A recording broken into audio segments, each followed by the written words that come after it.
ঠাকুরের রাতুল চরণে প্রণাম জানিয়ে, আরাধ্যা জগৎজননী বড় মায়ের রাতুল চরণে প্রণাম জানিয়ে, পরম পূজ্যপাদ বরদার চরণে প্রণাম জানিয়ে, পূজনীয় আচার্যদেবের চরণে প্রণাম জানিয়ে সকলকে আমার আনন্দিত জয়গুরু বলে আলোচনা প্রসঙ্গে ষষ্ঠ খণ্ডে 23শে অগ্রহায়ণ 1352 সাল বৃহস্পতিবার শ্রীজি ঠাকুর প্রাতে মাতৃমন্দিরের বারান্দায় এসে বসেছেন। চারিদিক রোদে ছেয়ে গেছে। আশ্রম প্রাঙ্গণে অনেকেরই রোদপিট করে দাঁড়িয়ে আছেন। স্বচ্ছ উদার আকাশ এবং শস্যহীন উন্মুক্ত প্রান্তর সবাইকে যেন হাতছানি দিয়ে ডাকছে ওই উড়ন্ত শ্বেত শুভ্র বলাকার দল, ডাকছে ওই পেজাতুলোর মতো তুষার ধবল যাযাবর মেঘমালা। গায়ের পাখিরা মোহন তান তুলে বারে বারে ডাক যাচ্ছে আপন মনে। মেঠো হাওয়া তার অপার দাক্ষিণ্য বিস্তার করে আমন্ত্রণ জানাচ্ছে বিশ্বজনে। এই খুশির মেলায় শ্রী ঠাকুর খুশিতে ভরপুর। অমৃত সত্র খুলে বসে আছেন জনে জনে বিতরণের জন্য। পিরোজপুর থেকে বিশেশ্বর দা উপেন এতবার এসেছেন। উপেন দা আগামী নির্বাচন সম্পর্কে কতগুলি কথা আলোচনা করতে চান।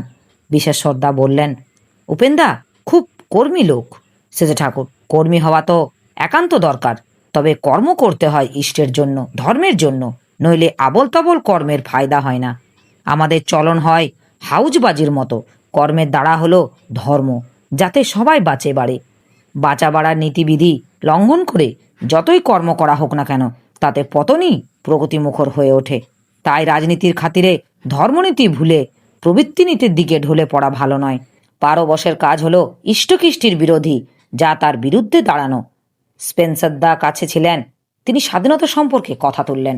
শ্রী ঠাকুর, নিজে তৃপ্ত থাকো, সেবা ও ব্যবহারে তোমার ইষ্ট ও অন্য সবার প্রীতি অর্জন করো, প্রিয় হও তাতে অচ্যুত থেকে। তার এইটি হলো স্বাধীনতার বীজ। প্রিয় পরমকে যারা নির্বাচন করে তারাই হলো নির্বাচিত লোক। তাদের নিয়েই গড়ে ওঠা স্বাধীনতার ভিত্তি। তারা প্রবৃত্তির অধীনতা ত্যাগ করে প্রিয় পরমের অধীনতা, পরম পিতার অধীনতা স্বীকার করে। তাই প্রকৃত স্বাধীনতা তারাই উপভোগ করে। বাধা ও নির্যাতনে তারা টলে না। তারা চায় মানুষ চিকিৎসু লোক সংগ্রহম হয়ে মানুষের জেলে হয়ে তারা দাঁড়ে দাঁড়ে ঘোরে। কারণ তারা জানে মানুষ ছাড়া মানুষ বাঁচে না। অধীনতার কথা কোনো মানে হয় না, তার চাইতে স্বাধীনতার কথা ভালো। স্বাধীনতার মধ্যে আছে পারস্পরিক অধীনতা। একটা মানুষকে বাঁচাতে গেলে কত মানুষের সেবার উপর তাকে দাঁড়াতে হয়। একটা দেশ ও জাতিকে বাঁচাতে হয় নিজ আদর্শ ও ঐতিহ্যের উপর দাঁড়িয়ে, নিজেদের পারস্পরিক অনুবন্ধন অটুট রেখে, অন্য দেশ ও জাতির সঙ্গে সাহায্য ও সহযোগিতার আদান প্রদানের ভিতর দিয়ে। যে যতই শক্তিমান হোক না কেন, সমগ্র পরিবেশ যদি প্রতিকূল হয়, তার অস্তিত্ব কখনো নিরাপদ হতে পারে না। তাই পারস্পরিকতার অচ্ছেদ্য বন্ধনে আবদ্ধ থাকতেই হবে আমাদের, অসৎকে প্রশ্রয় না দিয়ে। যখন ওই সম্পর্ককে আমরা ঘৃণা করি, তখন দুঃখ আমাদের গ্রাস করে। কেউ যদি স্বার্থপর হয়, সে মানুষকে দীপ্ত করতে পারে না, পুষ্ট করতে পারে না। তার উৎসাহ দিনের দিন দুর্বলতা হয়। এমনি করে সেই নষ্টের পথে চলে।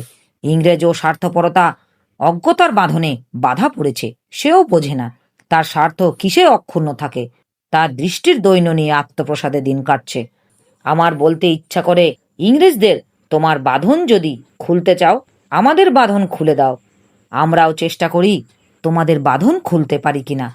তুমি যে বন্ধনে আছো সেটা যদি না জানো এবং না খোলো, তবে সেই বন্ধনই তোমাকে জর্জরিত করে তুলবে। বন্ধন খোলো, আমাদের বুদ্ধির বাধা সরিয়ে দাও, যাতে তোমাদের বুদ্ধির বাধা সরিয়ে দিতে পারি। নইলে প্রকৃত প্রসূত পাথর চাপা বাধা তোমাকে গুঁড়ো করে দেবে। অবশ্য তাতে তোমার কোনো স্বার্থ নেই, কারণ আমাদের বাঁচার জন্য তোমাদের দরকার। সেই জন্য বাইবেলে আছে প্রতিবেশীকে নিজের মতো ভালোবাসার কথা। এই প্রতিবেশী সম্বন্ধে বোধ যত বিস্তার লাভ করে, ততই দেখা যায় যে জগতের প্রতিটি অস্তিত্বই আমার প্রতিবেশী বলে পরিগণিত হবার যোগ্য। এই বোধ যত সংকীর্ণ হবে, ততই বঞ্চিত হব আমরা। স্পেন্সার দা, জগতের ঐক্য ও প্রীতির প্রতিষ্ঠা হবে কি করে? শ্রী ঠাকুর, ঈশ্বর এবং সৎ তথা এক আদর্শের কাছে আত্মসমর্পণের ভিতর দিয়ে। যে আদর্শ স্ব বৈশিষ্ট্য অনুযায়ী প্রতিটি ব্যক্তির জীবন বৃদ্ধিকে পরিপূরণ করে। আত্মসমর্পণ মানে নিজের ঊর্ধ্বে কোনো আদর্শের কাছে নিজেকে পুনর্বার উৎসর্গ করো। প্রমোদ দে কথা প্রসঙ্গে জিজ্ঞাসা করলেন, প্রতিলোম সন্তান বিশ্বাসঘাতক হয় কেন শেষে ঠাকুর? বাপ মা যৌন প্রবৃত্তির জন্য ইষ্টকৃষ্টি ও বংশকে গোড়াতেই অস্বীকার করে, তার থেকেই তো জন্ম। বিশ্বাসঘাতক হবে না কেন? তাই তো বোঝা যায় না। এরা সমস্ত সমাজকেই দূষিত করে তোলে। এদের সংখ্যা বাড়ালেই সর্বনাশ। উপেন্দা, যে কোনো জগতের মধ্যেই তো গুণী ও চরিত্রবান লোক দেখা যায়। অনুন্নত জাতির মধ্যে যদি কেউ উন্নত হয়, সেই উন্নত জাতির মেয়ে বিয়ে করায় দোষ কি শেষে ঠাকুর? জাতি না বলে বর্ণ বলা ভালো।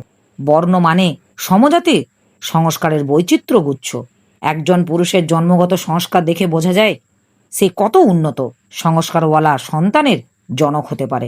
সে যে মেয়েকে বিয়ে করবে তার সংস্কার যদি তার নিজের সংস্কার থেকে সমৃদ্ধতর হয়, তবে ওই দীনতর জনন সম্পদওয়ালা শুক্র ও সমৃদ্ধতর জনন সম্পদওয়ালা ডিম্বকোষের গর্ভধানকারী উপাদান হিসেবে অযোগ্য হয়ে দাঁড়ায়।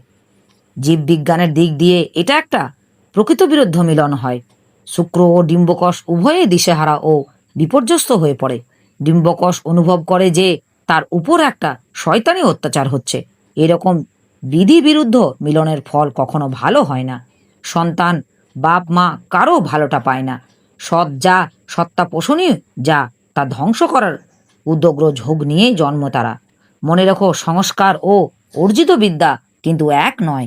একজন শূদ্র যদি ব্রহ্মজ্ঞ হয় তাকে তুমি গুরু হিসেবে গ্রহণ করতে পারো, কিন্তু তার সঙ্গে তোমার মেয়ের বিয়ে দিতে পারো না, কারণ জন্মদাতা হিসেবে তার পর্যায়ের নিচে শেষে ঠাকুর রামশঙ্করদাকে রকমারি কয়েক প্রস্থ পোশাক তৈরি করতে বললেন। তাতে রামশঙ্করদা বললেন, অত দিয়ে কি হবে শেষে ঠাকুর? শয়তানের হাতে যত রকম ভেল আছে তার চাইতে বেশি ভেল না থাকলে শয়তানকে বিভ্রান্ত করা যাবে না। শয়তানকে বিভ্রান্ত করতে হবে। শয়তান যেমন মানুষগুলিকে বিভ্রান্ত করে তার সেবায় লাগায়, আমরা তেমনি শয়তানকে বিভ্রান্ত করে পরমপিতার সেবায় লাগাবো। আমার এই আলোচনা প্রসঙ্গে কিছু ভুল ত্রুটি হয়ে থাকলে আপনারা আমায় ক্ষমা করবেন। উপস্থিত দাদা, ভাই, বোন, মায়েদের আমার আনন্দিত জয় গুরু।